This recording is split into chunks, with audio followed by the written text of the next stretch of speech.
नमस्कार, मैं विनोद कुमार शुक्ला। अड्डा पर आपका स्वागत है।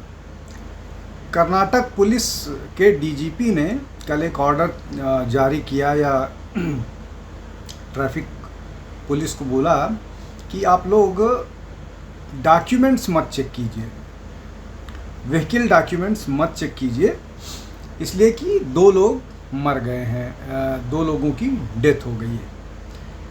एक और बड़ा किस्सा आया अभी, जो एम चिन्नास्वामी स्टेडियम में 11 लोगों की मौत हो गई।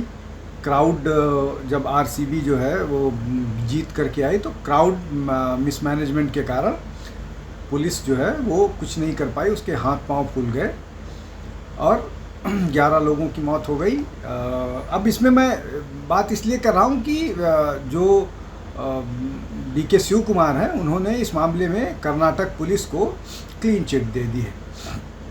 लेकिन यही सेम पुलिस जो है वो एक प्रेग्नेंट लड़की को अपोलोजाइज करने के लिए थाने तक ले जाती है। उसके हस्बैंड को एक ड्राइवर, ऑटो ड्राइवर का पैर छू करके माफ़ी मांगनी पड़ती है, सिर्फ कन्नड़ा आइडेंटिटी को प्रोटेक्ट करने के लिए। बिल्कुल ठीक है, कीजिए, कन्नड़ा आइडेंटिटी प्रोटेक्ट, बाकी लोगों की सुरक्षा। मैं आप 2-3 घटनाओं का ही हवाला दे रहा हूँ। अभी कमल हसन वाला मामला चल रहा है, उसको देखते हैं कि कर्नाटक पुलिस कैसे हैंडल करती है। अब ये मामला ऐसा है जिसमें, और इसके अलावा बहुत सारी घटनाएं हैं। कर्नाटक पुलिस के सामने, कर्नाटक पुलिस के थाने में आग लगा दिया था रॉयटर्स ने, बाद में उनका केस वापस लेने का, इस तरह की बहुत सारी घटनाएं हुई हैं और कर्नाटक की पुलिस हाथ बांधे देखती रही है। ये कर्नाटक पुलिस का अब तक का कुछ उदाहरण है जहां पर वो इस तरह का व्यवहार करती हुई नज़र आती है। हालांकि घटनाएं अनगिनत हैं।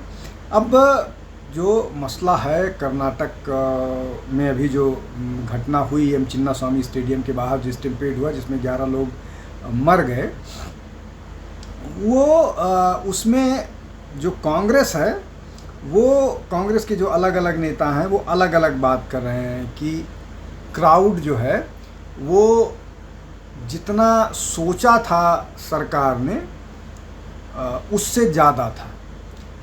कुछ कांग्रेस के नेता ये कह रहे हैं कि जो क्रोनोलॉजी है उसको देखिए, उप मुख्यमंत्री जो है वो जब घटना घट गई उसके बाद उन्होंने अवार्ड नहीं दिया, जबकि इस तरह की रिपोर्ट्स हैं कि लगभग 5:35 पर घटना, 5:30 पर घटना घटी, 5:35 पर जो क्रिकेटर्स हैं वो अंदर जा रहे थे और उसके बाद ही फेलिसिटेशन या स्वागत का कार्यक्रम हुआ था। तो एक तो ये क्रोनोलॉजी को लेकर के मामला टालने की कोशिश की जा रही है। तो ये 2 मामले हो गए, भीड़ ज़्यादा, क्रोनोलॉजी समझने की कोशिश, समझाने की कोशिश कांग्रेस के नेता कर रहे हैं। तीसरा कि लोग उत्साहित थे। हर साल होता है ये, आईपीएल हर साल होता है। पिछली बार मुंबई इंडियंस जीती थी और लगभग 3 लाख लोग वानखेड़े स्टेडियम के आसपास या उसके बाहर इकट्ठा हुए थे। पिन ड्रॉप, अरे वो फॉर्चुनेटली वहाँ ऐसा कुछ नहीं हुआ। तीसरी अगली बात कि बच्चों को वहाँ चूँकि इसमें माइनर्स की डेथ हुई है, तो बच्चों को इस भीड़ में कौन ले जाने दिया, क्यों जगह पर रोका नहीं गया?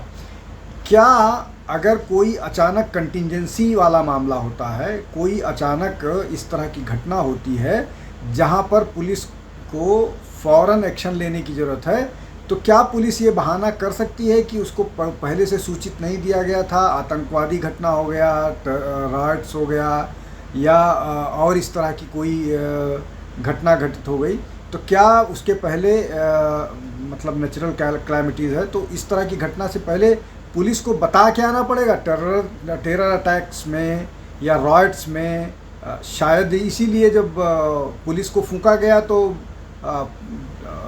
जो कर्नाटक पुलिस थी वो सोती हुई है, जिसको कॉट नैपिंग बोला जाता है। तो शायद कर्नाटक पुलिस ये उम्मीद करती है कि कोई भी अनटुवर्ड्स इंसिडेंट होगा तो उसके पहले कर्नाटक पुलिस को सूचित किया जाएगा, चाहे वो प्राकृतिक हो या मैन मेड हो। एक और आर्ग्यूमेंट ये दिया जा रहा है कि हम सबको डिसअपॉइंट नहीं करना चाह रहे थे, मतलब लोगों की डेथ हो जाए लेकिन लोगों को डिसअपॉइंट करना नहीं चाहते थे।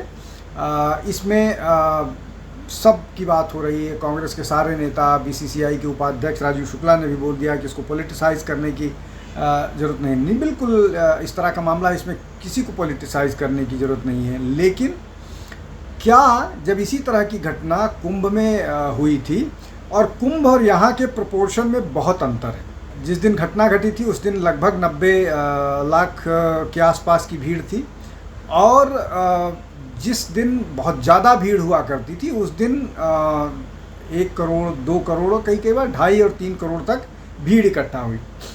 उसके बाद जिसमें जो ऑफिशियल फिगर है, जिसमें बोला गया है कि लगभग 30-35 लोगों की डेथ हुई, उसको लेकर के बहुत हो हल्ला मिला था, और उसके लिए योगी आदित्यनाथ जो उत्तर प्रदेश के मुख्यमंत्री हैं उनको जिम्मेदार ठहराया गया था।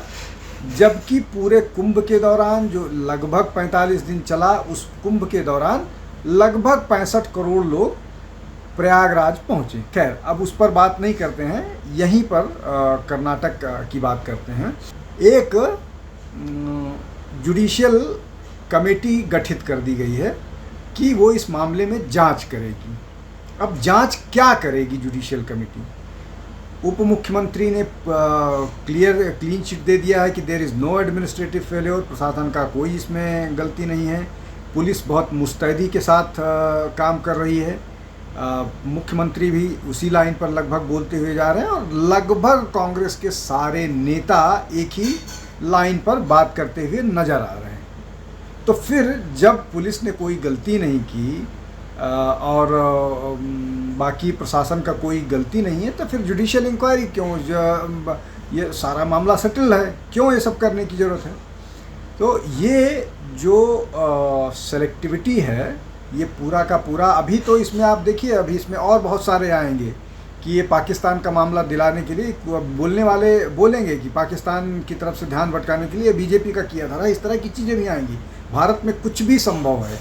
अपनी गलती छिपाने के लिए, अपना पाप, अपना दुष्कर्म छिपाने के लिए राजनीतिक दल किसी हद तक जा सकते हैं। पाकिस्तान वाले मामले में देखा जा सकता है। अब इस पूरे मामले में जिस तरह से लोगों की मौत हुई है, जिस तरह से लोग टारगेट हुए हैं, प्रधानमंत्री ने अपना शोक जताया है। 10 लाख जो विक्टिम्स हैं उसको देने की बात कर्नाटक सरकार ने की है। लेकिन कुल मिलाकर के ये पूरा का पूरा मामला निश्चित तौर पर अकाउंटेबिलिटी फिक्स होनी चाहिए, और इसकी जांच की जानी चाहिए कि कहाँ गड़बड़ है। इस तरह की भी खबरें आ रही हैं कि पुलिस ने शायद फुट डाउन कर दिया था, लेकिन एडमिनिस्ट्रेशन ने शायद 18 साल का सूखा, उसको जो 18 साल से आरसीबी नहीं जीत पा रही थी, उस सूखे को सेलिब्रेट करने के लिए जो पॉलिटिकल लीडरशिप है उसने फोर्स किया पुलिस को कि इसको अलाउ किया जाए, और शायद पुलिस जो है वो भीड़ को कंट्रोल करने में नाकामयाब रही। आज के लिए बस इतना ही। आप हमारे साथ जुड़ते रहिए, हमारा चैनल लाइक कीजिए, शेयर कीजिए, सब्सक्राइब कीजिए। बहुत बहुत धन्यवाद। नमस्कार।